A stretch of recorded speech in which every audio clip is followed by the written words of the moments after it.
Hi, this is Jack calling from Ireland. Can you hear me, Emma? Yes, I can hear you great. Jack, thanks for calling.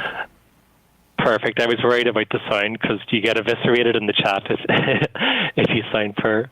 I just wanted to talk a little bit. I was watching the show yesterday when you and Sam were talking about Joe Biden, and I just wanted to give a little bit of perspective from someone who lives in Ireland about this Irish American who's a chief Zionist over there. Yeah, right. And he's really into his Irish heritage. Like, remember before he decided to fund and support a genocide, he came to Ireland and came out to the Dropkick Murphys and was like, it looked like he had died and gone to heaven. It was hilarious. Yeah.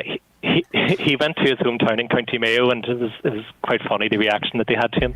I don't think, if he does get a second term, I don't think he'd be coming back, to be honest. So I'm from Derry, which is technically in Northern Ireland.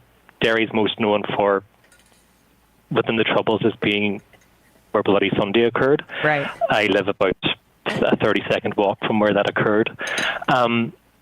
Every single weekend since October 7th, there have been marches for Palestine. In the city, gatherings of refugees and members of the Arab community at the local town square.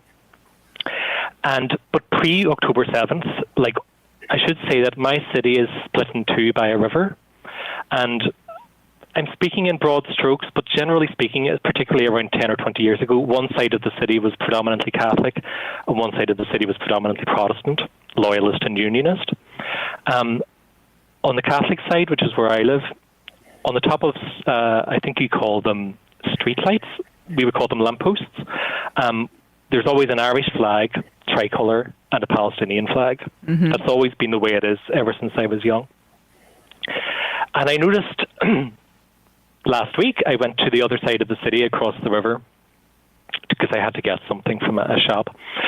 And on those lampposts, those streetlights, there was the Union Jack, which has always been there, but there was the Israel flag as well.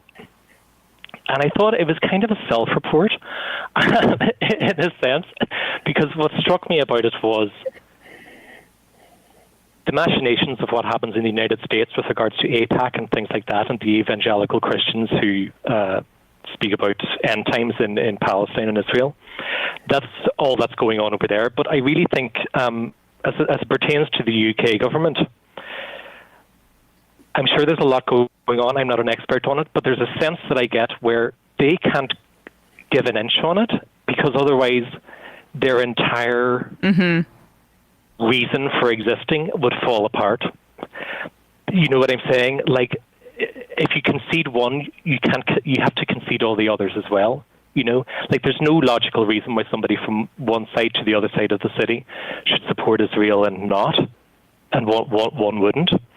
And I think a lot of it has to do with British establishment. A lot of the establishment here is quite different from there in terms of proximity to the royal family.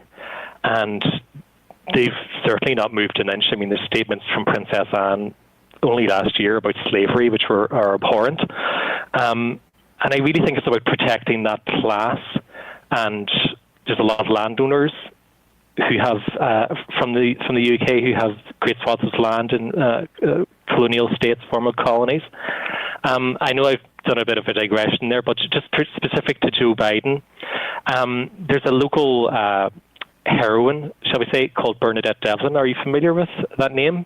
I may be, but I don't know if I am. I just want to say you were right that that's a self-report. It's just basically saying I'm a colonizer and I'm proud of it. But that flag, those two flags paired together. But I don't know the person you're referring to.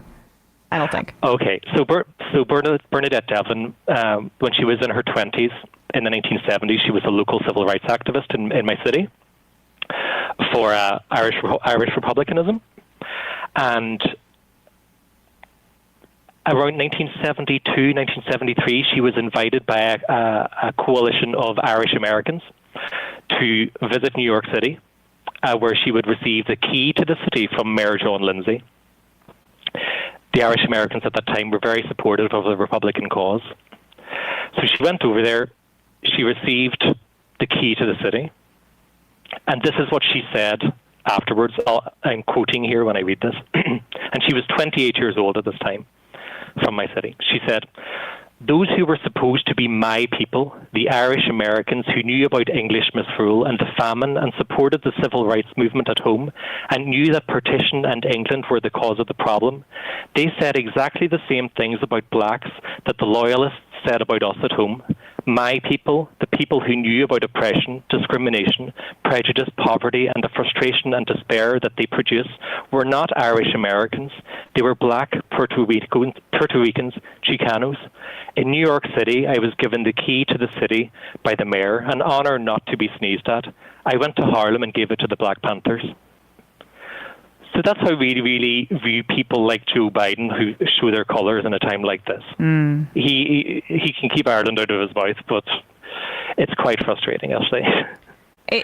I mean, when you understand historic Irish solidarity with Palestine, then the myths that you're describing that people need to cling on to become really, really clear. Like, you know, what's a terrorist attack, right? What's a terrorist attack? Who gets to define what terrorism is? Whether it's about the IRA or about violent Palestinian resistance, which is an uncomfortable truth for people. But when you choke off all means of political resistance and give people no rights, violence is inevitable.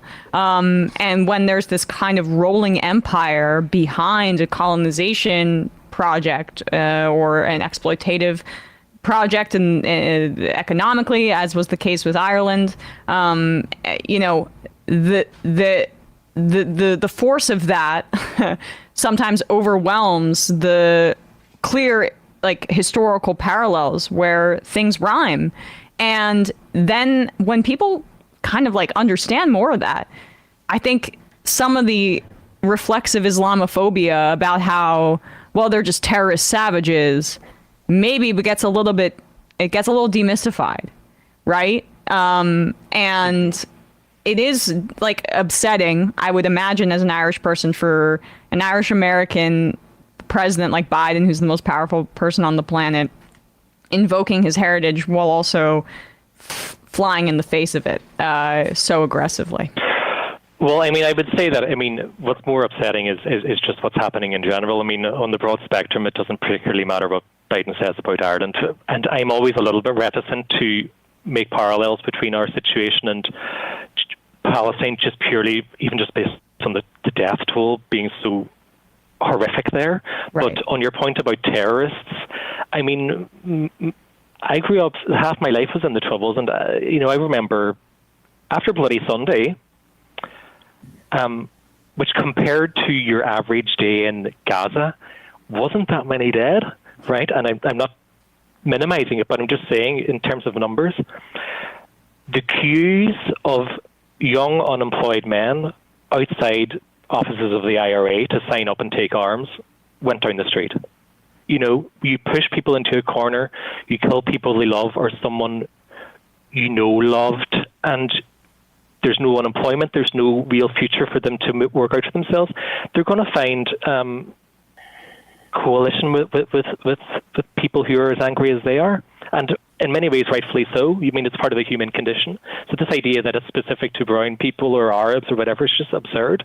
If something similar were to occur in the United States, you would find a similar response. Absolutely. You know? Well, Jack, thanks for calling in. I really appreciate the call. Thanks so much, Emma. Take care.